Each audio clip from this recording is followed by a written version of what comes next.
Assalamualaikum warahmatullahi wabarakatuh. Ketemu lagi di podcast PWI Berimbang dan Independen. Untuk menjadi seorang anggota DPR ini ya dikatakan susah-susah mudah. Ya. Tinggal lagi bagaimana strategis kita untuk memenangkan pemilu menjadi suara yang terbaik untuk kita sendiri. Ada hal-hal penting tentang mekanisme pokir, aspirasi tadi, kemudian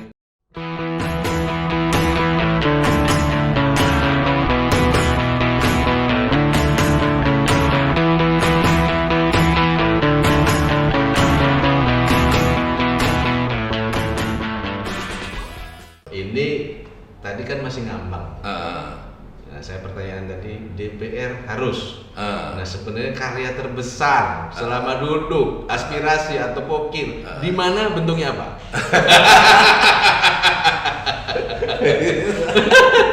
Aduh, jawabannya memang tapi sangat. Kecamatan boleh, desa boleh. Jadi terutama memang kalau melihat daripada hasrat keinginan kita untuk membangun itu kan semuanya sama. Sekupnya Kabupaten Musi Banyuasin. Tetapi karena kita punya hak dan kewajiban untuk membangun dapil itu diprioritaskan dulu dapil. Nah kalau sekarang itu kan dapil sekarang kan tinggal jadi 3.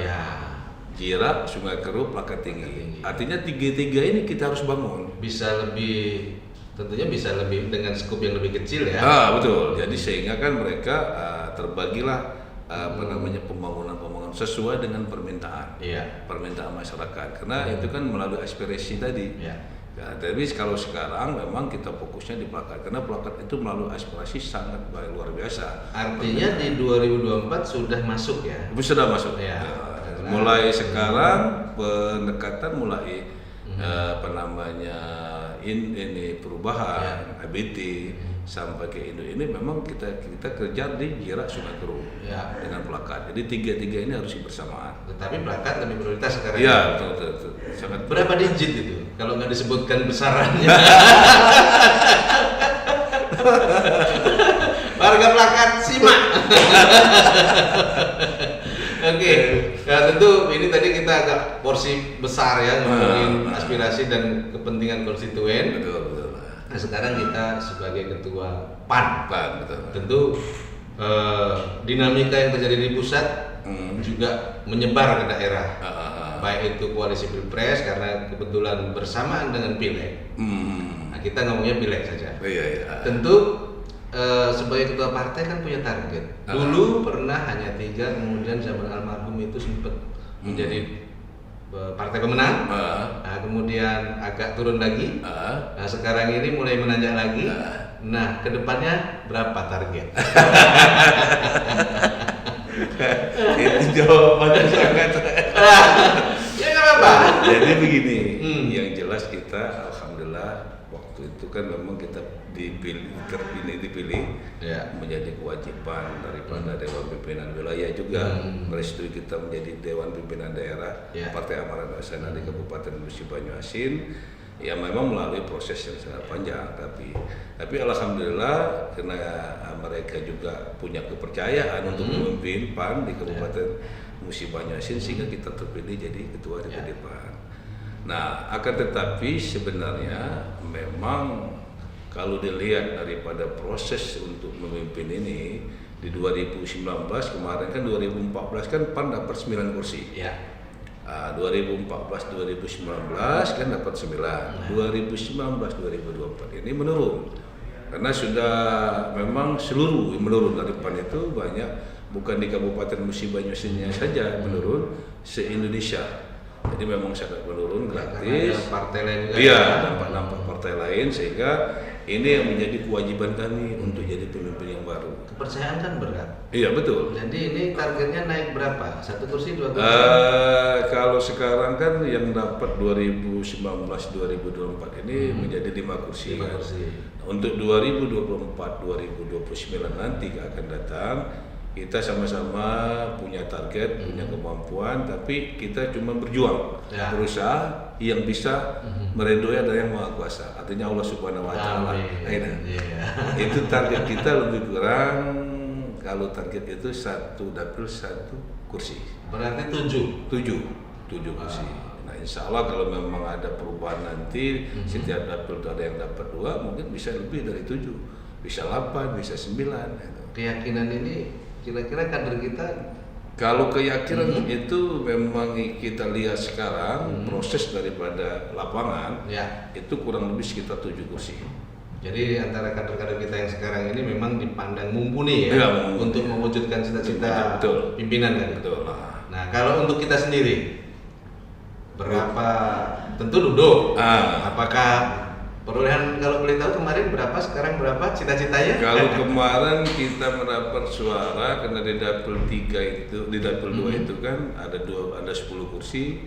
Itu kurang lebih sekitar keseluruhannya 5.600. 5.600. Tapi kalau ini pemekaran karena ini dapil baru, Pelakat Jiraya Sukagiri ini kan termasuk dapil baru.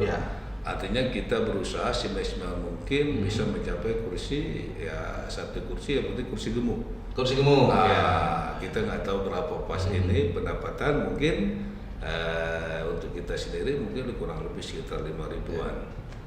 Mereka kita itu pakai basis massa atau memang kader partai atau apa kalau boleh tahu? Jadi kalau misalnya kita kan punya pemuda masjid, remaja masjid, namanya gitu ya. Nah, tentu kan itu kan basis kita. Nah, kemudian namanya pilkada ini kan comot-comot kan, pileg sorry, pileg kan comot-comot. Berarti kan setiap ini strateginya akan seluruh TPS sama bersih namanya. Jadi begini, kita kan punya struktur pengurusan di setiap desa. Kalau kita kecamatan itu namanya Dewan Pimpinan Cabang. Kalau kita di kabupaten artinya Dewan Pimpinan Daerah. Nah kalau di desa itu namanya Dewan Pimpinan Ranting, DPRT. Ini semua sudah menyebar. Sudah. Jadi kita sudah siapkan setiap DPRT itu pengurusnya lebih kurang 30 anggota. Anggota 30, pimpinan di sekitar lebih kurang 36 seluruhnya, termasuk struktur pengurusan. Inilah yang mendasari. Nah ini, jadi mereka ini nanti kita bagi, kita kembangkan. Ada setiap dusun yang kita kembangkan, bukan setiap desa, setiap dusun. Nah, karena kan di dusun itu kan bervariasi, ada 7 dusun, ada 6, ada 2, ada 3 kan, bahkan ada yang 5 dusun. Nah mereka ini akan mencari keanggotaan untuk mencapai target yang kita inginkan. Siapa sih yang memang punya kemampuan berjalan terus kan, sehingga bisa menemui konstituen, bisa menemui kader-kader kita. Ini menjadi ujung tombak kita. Artinya kan mulai sekarang pasti sudah terdata ya. Siap. Ini tidak perlu dibocorkan. Kalau data ini rahasia perusahaan. Betul. Tapi kan ini memang dilakukan oleh hampir seluruh partai dan calon. Nah, karena bersaingnya tadi seperti ngambil setiap tempat kan, harus rata. Tentu ini kan kita juga melirik kandidat lain, walaupun di partai kita ataupun partai lain. Nah, ini bagaimana cara kita biar tidak bertumpukan data? Jadi begini, karena kan tadi yang saya bilang tadi. Jadi andainya memang kita sudah rekrutmen, sudah diakomodir seluruh, sehingga kan mereka itu kan tahu.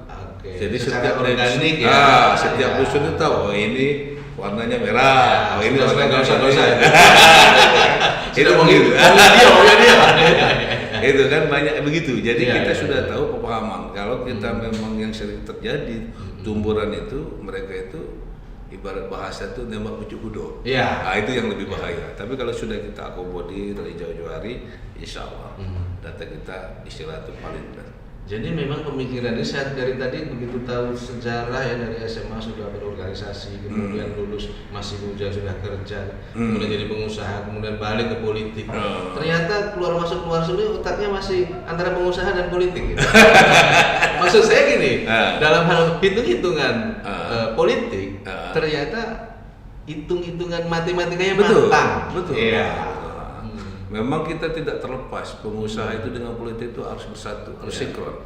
Karena itu tadi, kita kan melalui hitung-hitungan suara itu kan melalui matematika. Nah matematika ini kan sama dengan pengusaha. Artinya kita harus sama, politik itu kan cuman landasan untuk kita menjadi selaku anggota DPR, itu salah satu. Nah itu harapan kita. Tapi gini, kita kan harapannya tentu kesempatan menjadi anggota DPR ini karena visi misi perbuatan ya, bukan hanya karena duit ya. Betul. Maaf ngomong karena kita kebetulan memang pengusaha punya hitungan matang, punya duit. Nah ini kan sorotan banyak ya.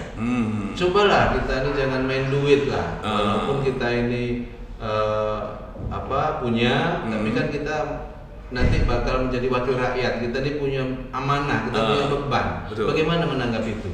Karenanya begini, memang mayoritas itu sudah rahasia umum. Iya. Sebenarnya di mana-mana memang terjadinya seperti itu. Betul. Nah ini kan kita embed, ini kita kurangi. Untuk menghapuskan tidak mungkin. Ya. Tidak mungkin terlalu cepat. Paling tidak kita anjurkan supaya tadi program-program kita tadi. Ya, kita harus berbuat dulu. Ya. Artinya tadi kan sudah kita memang dengan kader ya yang jelas. Artinya ada loyalitas, ada basis. Betul. Itu kan juga bisa mengurangi. Iya, tetapi kan kita memang kalau untuk masyarakat tadi, masyarakat itu memang kita sangat sulit terlepas dari itu.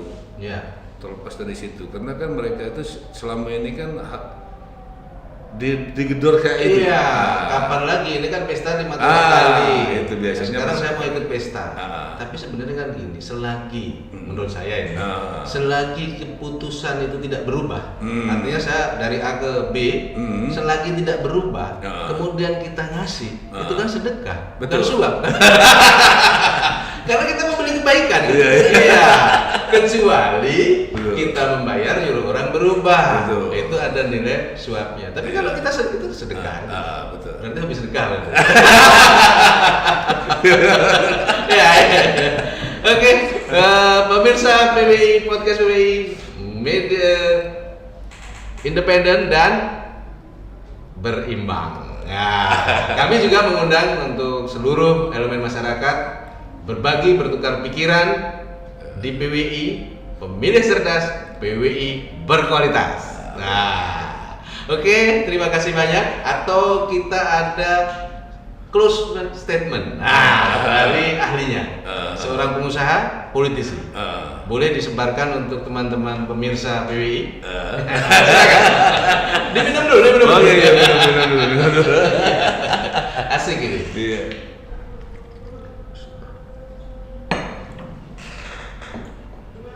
Ada kata-kata mutiara. Iya. Boleh.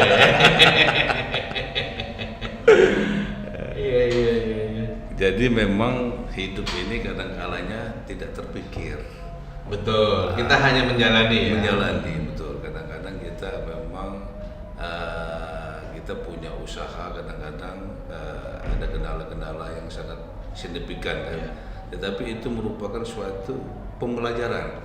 Artinya menambah semangat kita untuk lebih berjuang lagi. Begitu juga di dunia politik. Di dunia politik kan ada dinamika, ada naik, kadang turun, kadang lebih menjatuhkan. Tidak boleh baperan. Oh iya. Tidak boleh baperan. Jadi saya harapkan memang ada sedikit kata mutiara untuk para pemirsa PWI dengan catatan ini kita ambil dari Buya Hamka. Ini junjungan kita juga, guru kita juga, alim alamah dari Padang. Betul. Ya. Jadi jangan takut jatuh, karena yang tidak pernah memanjatlah yang tidak pernah jatuh. Jangan pernah takut jatuh karena yang tidak pernah memanjatlah yang pernah jatuh. Jangan takut gagal karena yang tidak pernah gagal. Ya.